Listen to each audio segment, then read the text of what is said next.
There's less than 10 days to back this video's sponsor, Grim Hollow's own Valakan Clans. In this icy setting expansion and adventure combo for D&D 5e, we get to know the northern region of Aetheris. It's a huge collection of subclasses, raid mechanics, clans and their lore, new enemies, equipment, and a big fat seasonal adventure that ties everything together in a fun and horrifyingly frozen experience.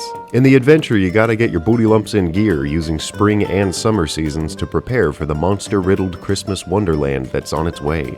Also, there's a buttload of minis and cards and stuff.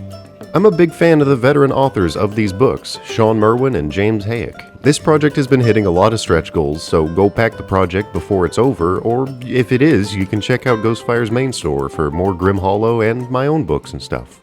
Here's the video. This video was made during a time where making more D&D books seemed impossible, so it was put on hold for a second, but now I think discouraged writers could use a bit of inspiration. In the past few years, I've been in charge of creating 3 D&D books, a couple of unpublished screenplays, and a YouTube channel about writing in D&D that I left for most of last year. That's all because I'm lucky, I have a lot of support, and a bit of a brain on me. But while I've been gone, the most common message that I've gotten is, hey, I want to write a supplement, but I don't know where to start. So I'd like to help, but not lie. Writing can be tough, grueling, and success is based in luck as well as persistence.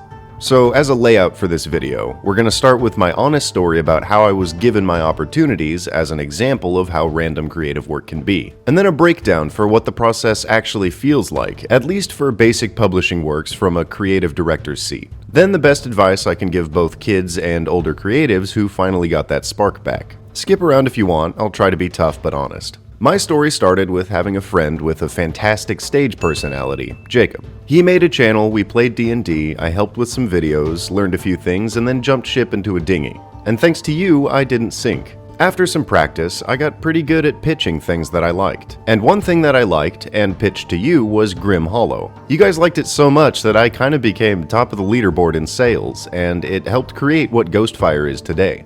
I had an idea for a book about pets, and I reached out to my ghostly friends for help. Because I had already earned good faith, they were incredibly supportive to the point where we met up and slapped our brains together. This is where luck and a bit of unfairness comes in with this cold blue planet that we live on. For Stibbles, I was given the support of a small team with diverse skills and a chunk of cash. My transparency might bite my butt, but the project came from a budget of roughly $50,000 US. So on top of me grinding through months of design, statistics research, and pumping out little critters, I had friends with the resources and skills to actually tell everyone what I was making and to help me make it. And with round 2 of passionately telling everyone about the book, it sold well and I had what capitalists would call success. So we played jump rope for 2 more books and 1 more year, and then I tripped and had to let the scrapes on my mental kneecaps heal. Just like most other creators, I burnt out a bit.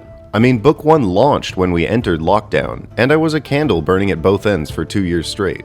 So now that you know the cards that I was dealt and how I played them, let's look at what writing a book actually is, where your job is more about creating everything and less about selling it.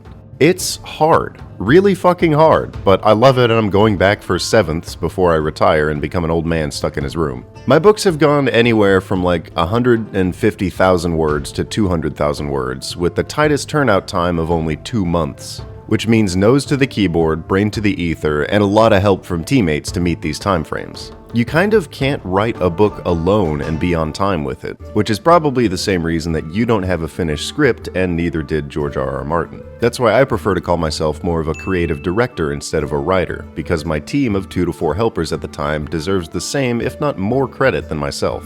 The books all start where you're probably at, with a vision. A vision is impotent without experience to guide it, so if this is your first project, learn as much as you can from similar ones and expect to fail a few times anyway. Remember that there's always something you don't know. We slowly learned that the next step needs to be what you call a project bible, or a template of what the book's bones and proportions are actually going to look like. I'm going to try and explain creative work as if it were a frog egg, and hopefully it makes sense. So you start with a single-celled idea, and then you divide it into 2 large chunks, like a bestiary and a rule system for friendship. Then you expand those 2 ideas into smaller parts, and then let those parts grow and give birth to more and more and more until you have a tadpole. This is the Project Bible, the simple version of what the project will become, but it's comprehensive and it works. Then you nurture all the parts that you've created, giving them different purposes and different things that govern them. For Twisted Taverns, once I had all of them laid out, I wrote as many outlines as I could for stuff like this is the heart of this place, this is the skin that you get to see, and this is the hidden soul of the actual story. Then I let my other writers start pumping blood into them, while I acted as the brain, both governing and expanding myself, until we had a whole-ass frog.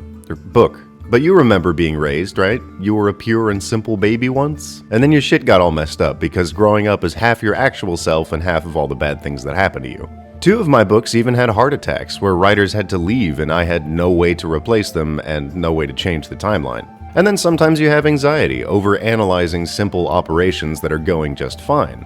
These books had their own disorders here and there, with fungus growing on some parts of the books that we had to straight up remove, and we grew some extra body parts which we didn't need but actually helped the project.